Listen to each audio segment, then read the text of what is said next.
Hello and welcome to today's video. This time I'll be checking out a fantastic vintage Matchbox collection that my friend Callum uncovered recently. I will also take the opportunity to have a look through his vintage Corgi collection. So sit back, relax, and let's get to it.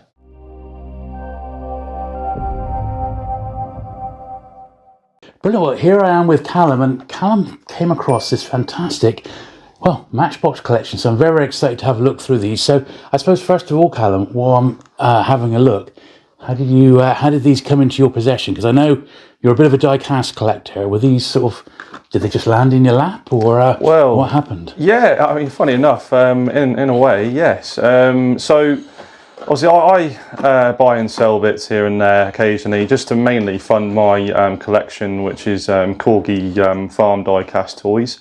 So I'm always browsing on the social media sites, on auction sites, and this lot came up on the local marketplace, and I thought, it looked very good. And again, I'm not an expert in Matchbox at all, no, but I am a lover of all kind of vintage die-cast. So I hit the seller up, I went around and had a look, and yeah, it was just a had to buy, really. And so many of them. I know, I think there was 78 in total. Yeah.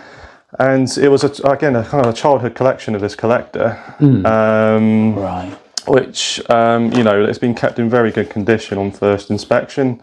Yeah. So yeah, no, it's phenomenal to see any vintage die-cast box toy really in good condition, and in this era, again, you see on the boxes the imagery, the art behind it. It just really catches the eye. I sort of call this the stars and stripes. There's no stars on it at all, but it's like a bit Americanized, if you know what I mean. Yes. And yeah, that's sort of my nickname for it. I mean, these are the ones I mainly had as a kid. Were these particular ones, because this is my era. Sort of mid to late 70s is probably when I was buying these. Well, that's right. Because again, every time I opened the toy, I was looking at the base of the cars, and I believe these were still made by Leslie, and it was like late 1970s to at the time it might be the early 80s. But it's fantastic to see. I mean, I don't know if these still come under the super fast range. I know some of the boxes it does say super fast on. So that's like the box like before it. Sort of the one before that, but like you say, some of them have got super fast branding on, so they sort of cross over. Right. There isn't like a definitive you could get all of these ones, because each sort of batch of collections sort of overlap a little bit, Right. So in the end, you end up trying to get them all. Yes. Yes. The way I do it, I know other collectors do it differently, but I just try and get one of each. Yeah. That's all I'm trying to do at the moment. There's a couple. There's like 3 or 4 of my real favourites that I've got a few different colours of nowadays, but generally at the moment, because there's so many to get, if you just want one of each from when they started up to about 1983, 84, which is when these stopped, there's about 330 different models. Wow. Which isn't too bad when you think about it, compared to if you're collecting comics or something. So many of them have got variants that are really nice. Inevitably, you're going to end up with 400 before you've even completed the set, really, Yeah, no, I can easily see that, and like you mentioned there, variants. Matchbox certainly did a lot of variations of each model. I mean, when I was kind of researching this, when I brought it home, it was amazing to see the kind of like different variations, from windscreens to wheels to stickers to bases to interiors. You can go absolutely nuts as a collector, can't you? Really, definitely. And again, I'm in that stage with my personal collection with Corgi at the minute. With variations, wheels, interiors, but mainly going by tractors and trailers and that sort of thing. So you predominantly collect the farmyard sort of Corgi stuff, is that right? That's correct. Yeah. I mean, my reasons behind it. I mean, I was too young, unfortunately, to really buy these kind of vintage die-cast toys in the toy shop.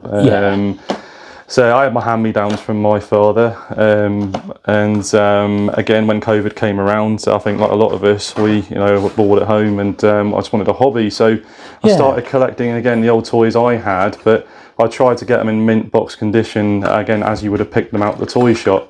So I can kind of get as close to that experience as possible, being a kid in the late 60s to early 70s. If you can buy the best you can afford, then in the long run, you won't go wrong, will you? You know, I've always, and that's true with any sort of collecting, really, isn't it? You know, of course, book collectors and die-cast collectors there.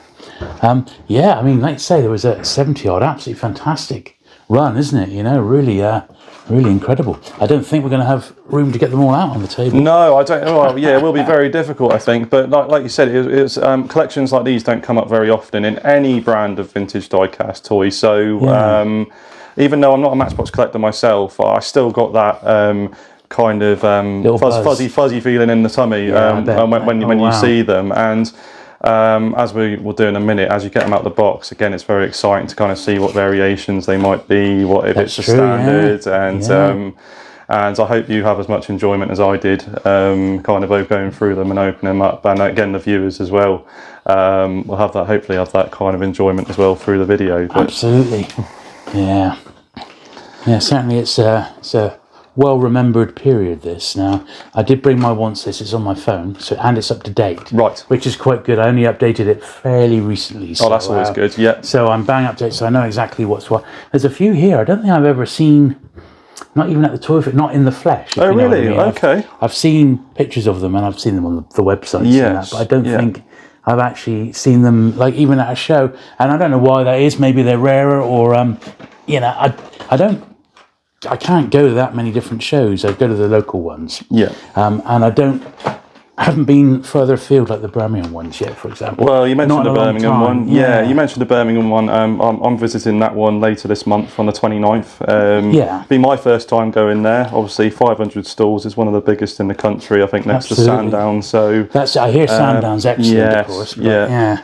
so I'll be definitely keeping my eye out for some Corgi related items up there. So that's I've got a wish to see list. What that one's like. I'll be very interested to hear how you get on. No, I'll definitely send you some photos of the finds that I get, definitely, yeah. But no, so going back to this collection, it's again a childhood collection, local, just over in Plimpton from us, so it wasn't that far to drive to go pick it up. But and I always go about condition with any, and as you can see on the boxes of these, they were kept. They've definitely been looked after. They've been looked after. Yeah, they're much better than, you know, if you were finding these just in a second-hand shop or something. Definitely, like that. No, definitely, and I think you'll get a reflection on the models as well once you open them. I don't think many of them have ever really been played with as they should have been, but they have been bought to be almost like collected. Yes, in a strange way. Yes, I mean, I think some kids did that. I mean, I was very careful with my toys when I was growing. I don't know about you. I mean, some children I hear, like to destroy their toys in mud, sand, and throw them all about. But again, some of us like to just keep them in the nicest condition possible. Yeah, I mean, you may have had a granny who bought in 1 week, sort of thing. You never know. I bet you was something along those lines. You know? Some of these have got the original prices on. Yeah, and it's amazing to see. They were like 50p back in the shop. They were like 55. Our price. There you go. Yeah, 55. If they were only 50p now, eh? If only. Yes. Yeah. Indeed. Yeah. But no, it's a great, and I always say this to people, like collecting these toys, it's just so nostalgic, and it just unlocks those memories in the brain, and it's just absolutely fantastic. Yeah, let's move these over. Yeah, what a great hoard, a hoard of Matchbox. Now I may have to get my list out. No, please. So that I know which ones are which. But thankfully, as I said, I'm on top of it at the moment, which is quite good.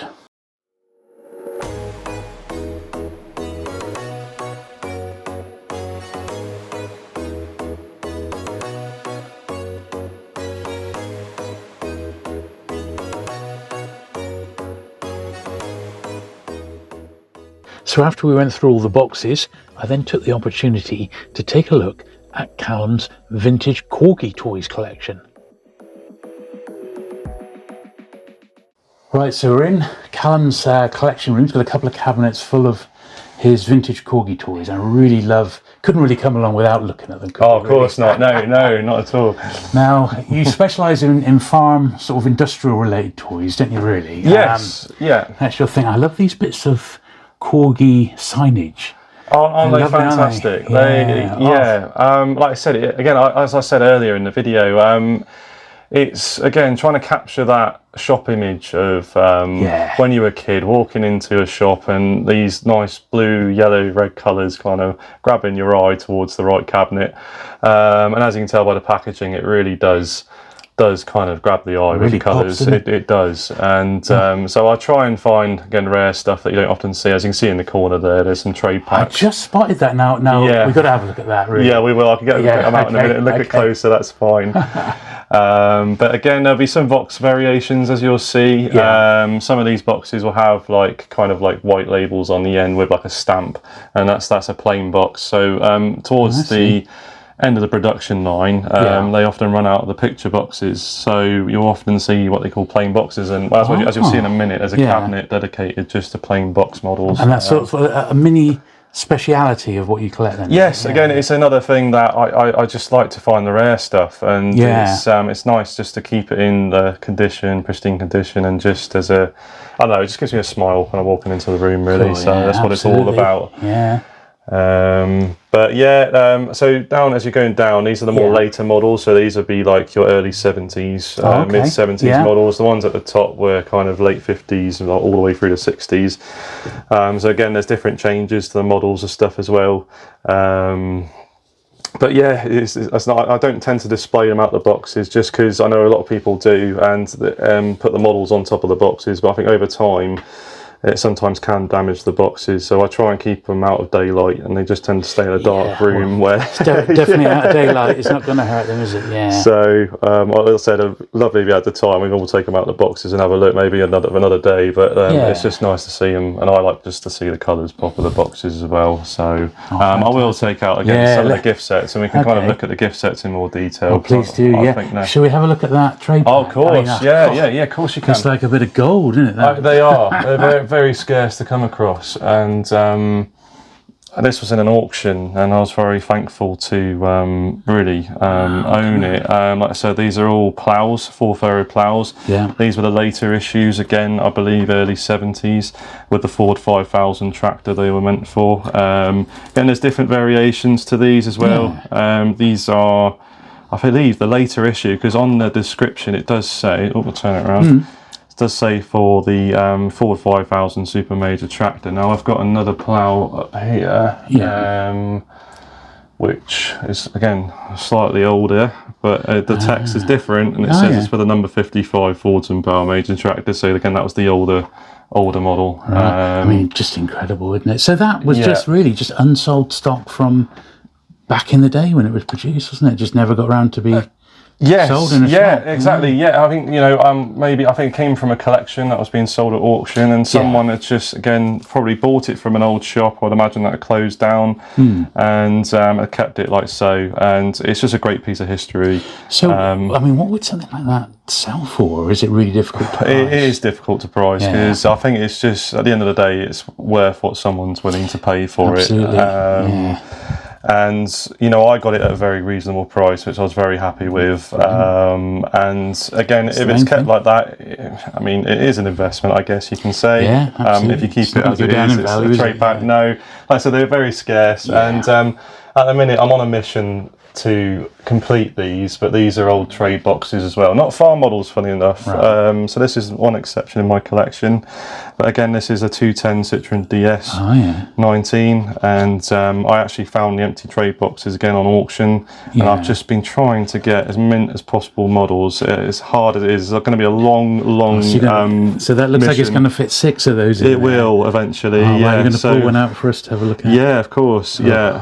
So again, I love the Citroens. They are brilliant. The Corgi Citroens are gorgeous. They are fantastic. Are they all the same colour? They are, these ones, So again, I've tried doing research from other collectors and things. Often there probably would be a mix of colour in these. Like the blue, like you say. Exactly, and it's just a really long mission to try and get mint models to fill the box with. Wow, look at that. But again, the colouring's gorgeous, isn't it? Isn't it just lovely? That is really nice. It's a really nice model, isn't it? And again, I try and get the little leaflets with them as well. Yeah.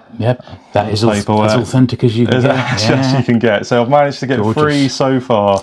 Like I said, I'm going up to NEC Birmingham, so this will be on my hunt list to try and pick up. They've got to be mint, They've got to be mint, for the trade box. Exactly. So it's amazing. It's an exciting mission. It's a long mission, but we'll get there eventually and fill it. Gorgeous. Yeah, amazing. That is. Yeah. That's really good. So I've got that one, and then the other trade box is the 416 RAC Land Rover, I believe. I've only got 1 model so far, so...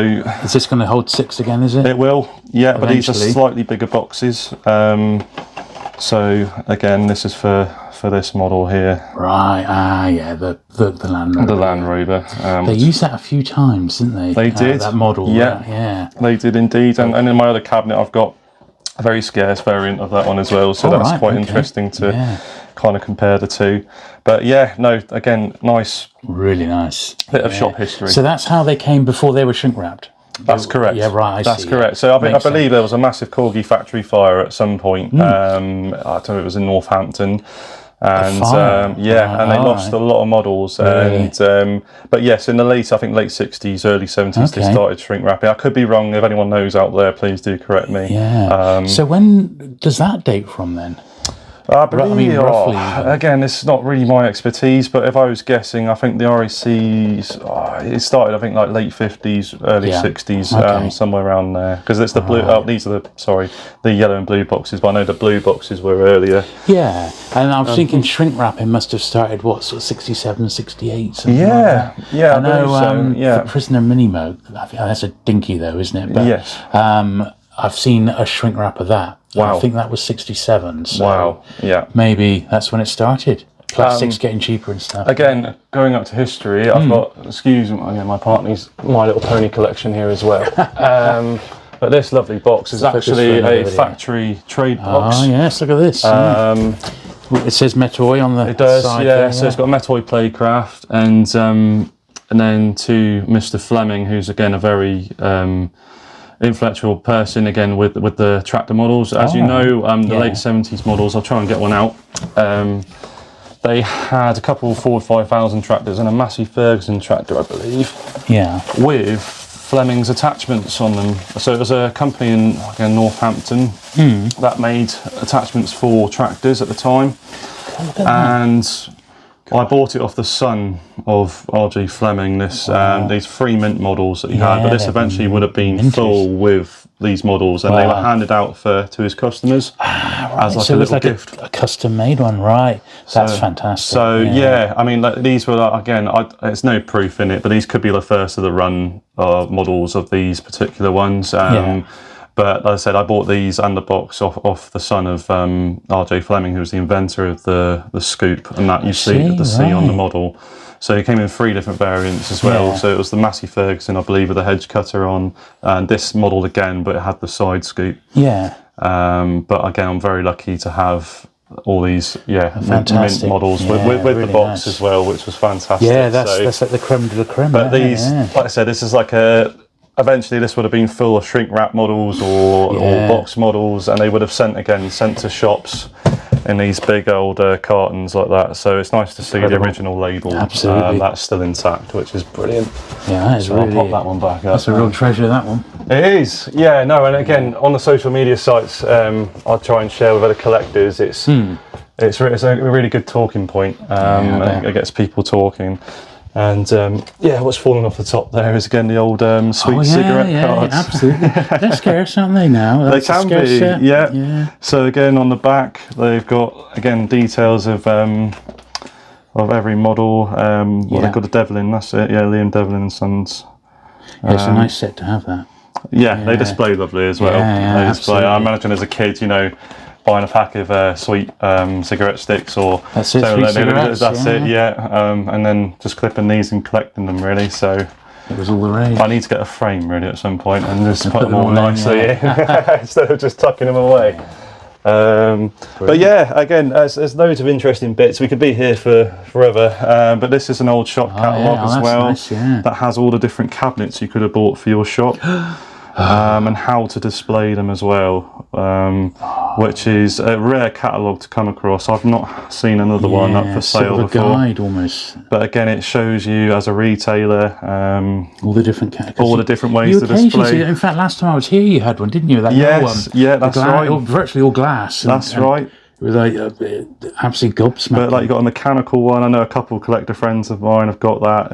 It's amazing. I'm on the hunt for this one though. If anyone out there has one. So that's more like it's like a countertop with almost a diorama on, really. It is. Yeah. So this would have been a cardboard diorama, and then you would have popped the models on the top of the countertop like that. So yeah, I'm on the hunt for that. If anyone has one spare or lying around, hit me up, please. Isn't it? Yeah.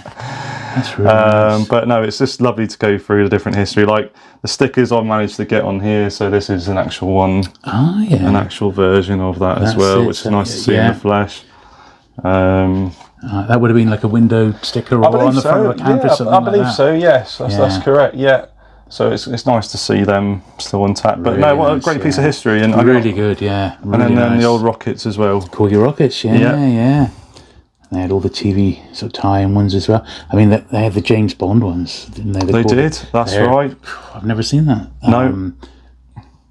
That display before. No, it's just again, it's a bit of history and how they would have displayed it in the shops, toy shops back then.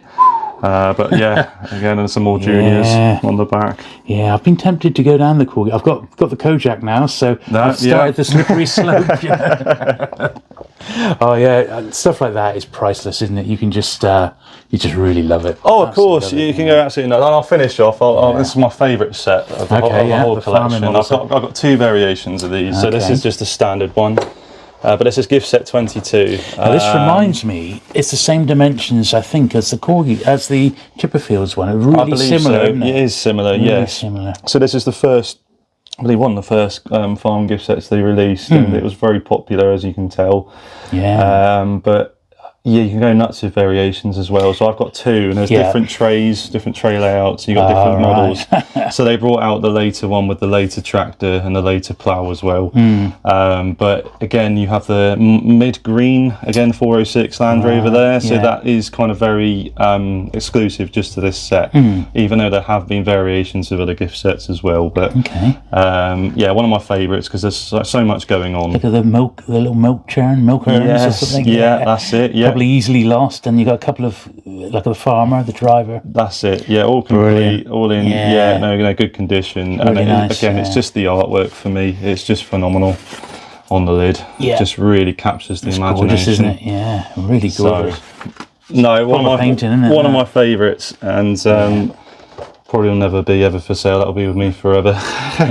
Very nice indeed. Yeah. So no, I'm lucky to have two of those in really nice condition because again, you do often see them come up, but condition is always, as you know, is always the hard one to try and get. But that's mainly all the farm toys in that cabinet there. And then over here, I've got another display case. Yeah. So what's this isn't farm. This is just ordinary. Well, we say ordinary, but it's a bit of a mix of everything. Corgi, obviously, massive range of toy cars and diecast in general. On the top shelf, I've got like dairy and the Walls range because my partner really likes those. And again, with the ice cream van that makes the noise, it was one of the only models that kind of had the little chimes to it. They're brilliant. And that one does work. Yeah. It's fantastic. So it's nice to have them. And then all the models kind of below, bar one Land Rover or two Land Rovers I got down there, are all plain boxes. So as I mentioned earlier, again, it's a really fun mission to try and find plain boxes for these models because again, either late runs, end of line runs for these boxes. So the boxes are very scarce, and the models often had what they call spun or cast wheels. The standard models had like flat wheels. So again, the spun wheels are kind of a giveaway of a later run of the model as well. I see. Right. But yeah, all plain boxes, dedicated to plain boxes.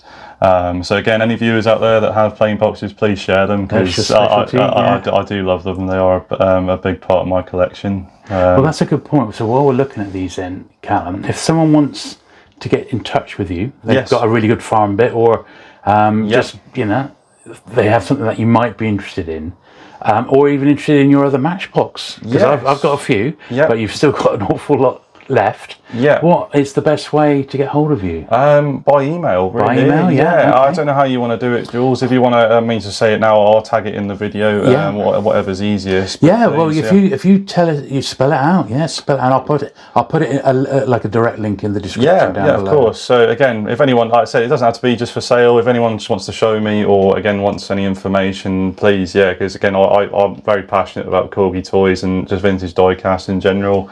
And it's always good to have friends in the community that have like-minded passions. So my email is Callum with 2 L's, and then the letter F, and then Coley, which is COLEY @gmail.com. And like Jules said, it'll be in the description of the video. So please, down below. Absolutely. No, I just want to try and preserve and just keep the history of this lovely British toys that you just don't see nowadays. Absolutely fantastic. So these are the Matchbox toys that I picked up from the collection, and we'll have a look through. I haven't picked up this many ever, not in one hit, so I'm really, really pleased with these. Callum gave me a generous discount, and I was super, super chuffed to get these. So we got number 62 here, the Chevrolet Corvette. Absolutely awesome. I'll pop these up here. We got a fair few to get through. Got number 45 here, the BMW 30 CSL. And my biggest worry is I haven't got room in my cabinets for these, at least not at the moment. Look at that, it's just fantastic. So, I mean, these are an original owner collection. These have been really, really well looked after. So I'm so, pleased to be able to add these to my collection. I've finally got my dream Lamborghini. It's the only Lamborghini I'm ever really going to be owning. But just look how cool and funky that one is. Brilliant stuff. I just love these. Got Mercedes. This one's a little bit more boring, but you've got to have it, and if you're a collector, you want to get them all. I don't know if we're going to be able to get these all in shot, but we'll start at the back and I'll just work my way forward. Lincoln Continental, number 28. You'll notice that they're all, I call it the Stars and Stripes, that's 75 on it.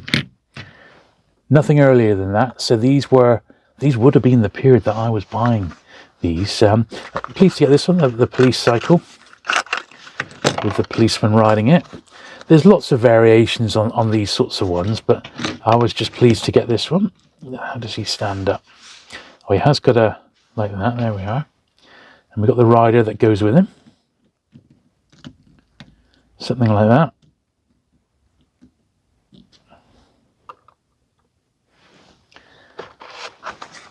I think this was the scarcest of them all, the Holden pickup. And I got to admit, I don't think I've seen this one at the shows. So, maybe it is. I'm not massively au fait with what some of these go for. I've just been picking up the ones I sort of haven't got really. But yeah, with I don't remember this one actually, with the bikes in the back. So that is pretty nice, that one. Once again, I was very pleased to get this one, the Porsche. That's great. This was one that was quite high up on my wants list. This one, the Porsche. So super pleased to get that one from Callum. Still got a few more. The airport coach. I really like this one as well. I know there's lots of varieties with different sort of airlines on. As Callum pointed out, most of these were the editions that were pictured on the boxes. So you can see this one here has got the British Airways, and that's the version that it is. Although there are other ones out there with different airlines on. I'm sure there's like a Qantas, for example, and things like that. So we have, as I suspected, run out of room. So I'm just going to have to move these back a little bit to try and get everything in place. And I've crashed the police bike. Oh, well. These things happen, don't they? I just wanted to try and get them all in. Is he going to stand up? Oh, just about. Just want to be able to squeeze them all in if I can. Just a few more here. So we've got the Mercedes Tourer. This is quite nice. This has got an open... I think this is like a convertible, isn't it? This would have been an open top on that one. So that's really nice. Then we got the Ford RS 2000. I think this is another one which has got a few sorts of variations, but the one that I've got is the one as pictured on the box there, with all those like little labels and things on. So that's really cool.